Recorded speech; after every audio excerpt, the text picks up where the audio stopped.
welcome back, and we're continuing with our CSEC questions. Last class, what we did, we looked at the concepts that governed the actual question. What we're going to do now, we're going to actually answer the question and ensure that we get a full marks on our question. Okay, but to do that, we need to review the theorem. I may sound like a stock record, but we need to make sure we know those theorems. The more you practice, the more you hear it, the more it stays on the tablets of your heart. Right? Good. Okay, so let's go. First one for our question, how do we get the isosceles triangle? It is made up of two radii, right? So the two radii here from the isosceles triangle. Then we have the angle at the center is twice the angle at the circumference once they come from the same chord, all right? And remember our little analogy about angles running and all of that? Good, so make sure that's there. Third one, the cyclic quadrilateral. Quadrilateral here being the keyword, that means that we have a four-sided figure, but specific to the cyclic quadrilateral is that all the vertices, vertex must touch the circumference, all right? We got that? Good. So let's go to the question itself. And I have run ahead and redraw it on my thing here so we can manipulate it a bit better. First thing, many of us don't do that. We're so excited now that we've learned circle theorem that we just jump into the question. Guard yourself against that. Read carefully, because there are some times when the information that you need to even start the question is right there in this little thing on top here. It says P,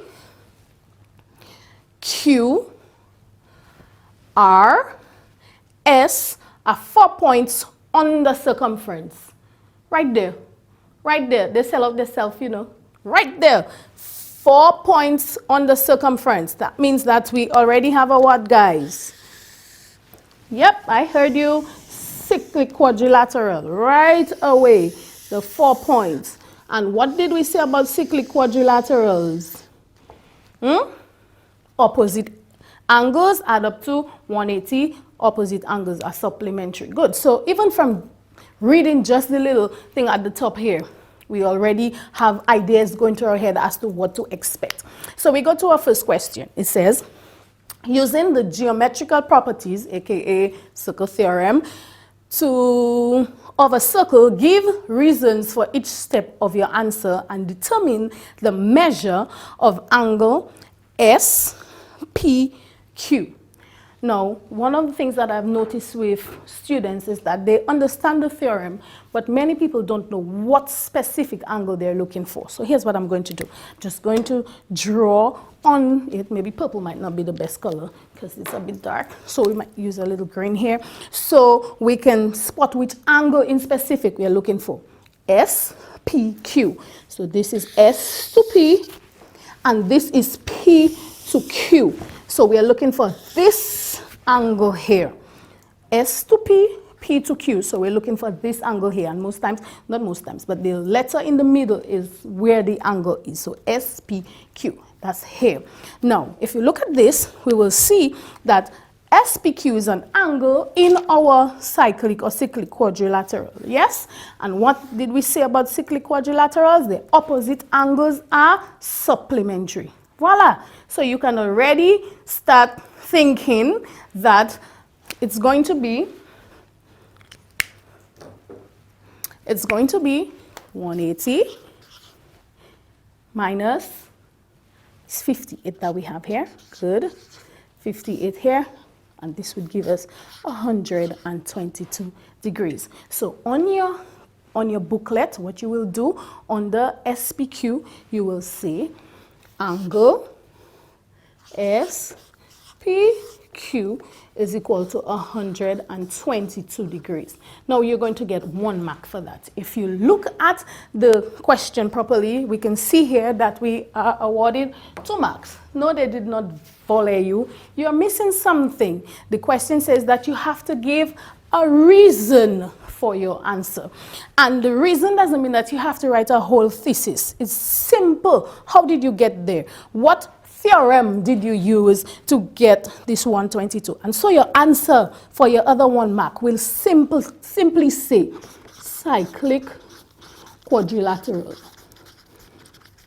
And if you like to write a little more, you'll probably just say opposite angles are supplementary. Okay? And I'll tell you, just saying cyclic quadrilateral is enough for your 2 marks. So here you go. The opposite angles are supplementary. 180 minus 58, you have 122 here. And your second mark comes from saying that you found this in a cyclic quadrilateral. Easy peasy, right? Good. All right. Next one. We are going to look at angle OQS. All right, so we're going to use our green ink again, and we are going to label where OQS.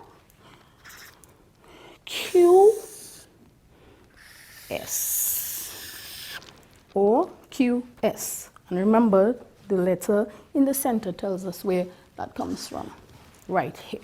Okay, all right, good.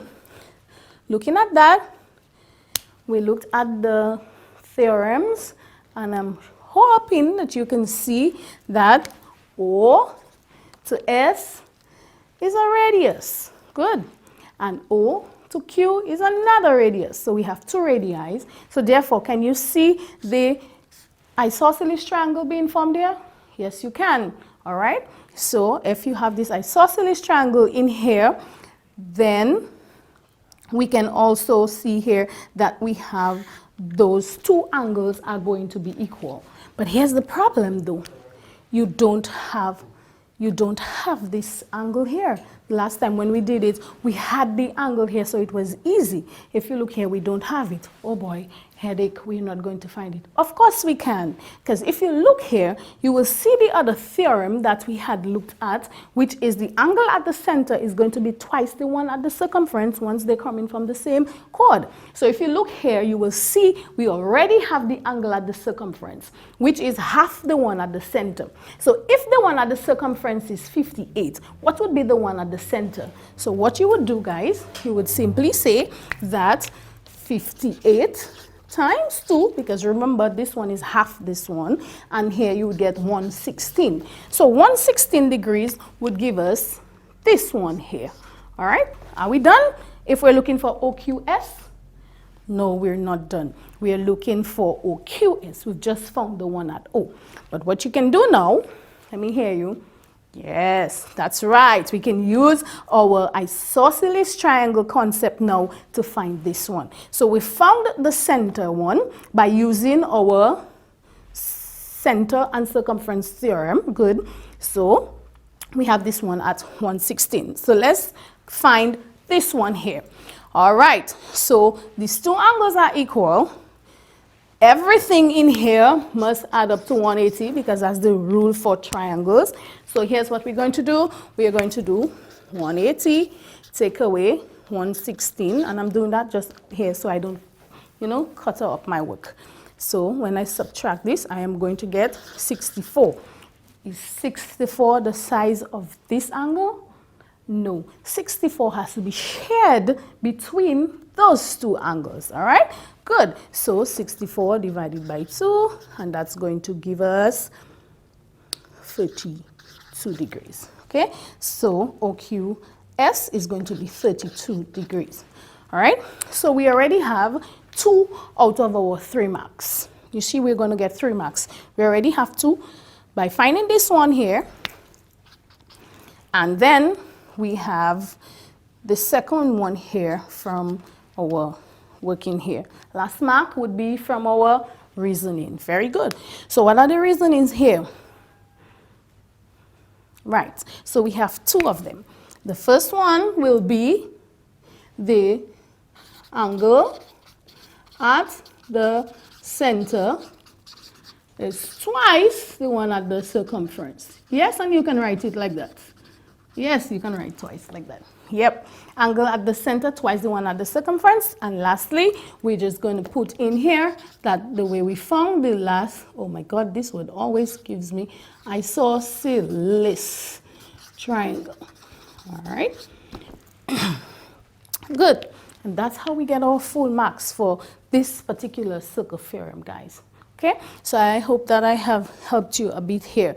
Okay, so remember guys, this is not all there is to circle theorem. This was just one example from the 2017 paper.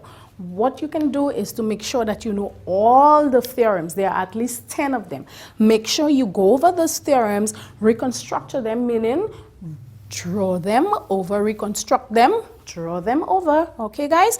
And it will help you see the theorems a little better, all right? I hope that I have helped you in understanding circle theorem a little better. All right? Thank you.